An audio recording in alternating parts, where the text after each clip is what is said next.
Dans l'entrée de la grande salle d'exposition du FRAC Bretagne, des tissus imprimés, des costumes plus grands que nature, des livres, des extraits audio, un pupitre ou encore des chaises d'école et autres meubles composent l'installation.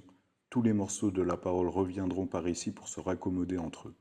Cette œuvre participative, sonore et colorée, c'est le fruit du travail du collectif School of Mutants qui offre aux visiteuses un espace de débat privilégié dans l'exposition.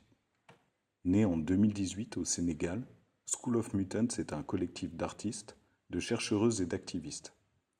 Cette plateforme collaborative d'art et de recherche explore l'héritage politique et symbolique des mouvements de libération africains par la création. Amédine Kane et Stéphane Verlet-Bottero, créateurs du collectif, ont choisi ce nom en référence à l'Université des Mutants. Fondée par Léopold Sédar Senghor et Roger Garaudy à la toute fin des années 1970, l'Université des Mutants était un lieu d'éducation postcoloniale sur l'île de Gorée, au Sénégal.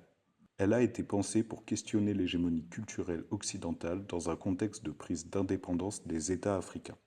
Cette université proposait l'étude des savoirs du Sud global de manière non hiérarchisée pour provoquer la mue des participants et participantes vers le développement d'idées nouvelles.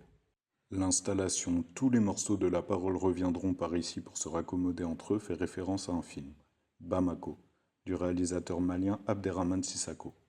Paru en 2006, ce film met en scène le procès intenté par des représentants et représentantes de la société civile africaine contre le Fonds monétaire international, considéré responsable de l'appauvrissement du continent. L'installation concentre donc un grand nombre de références, tant au film qu'à l'Université des Mutants.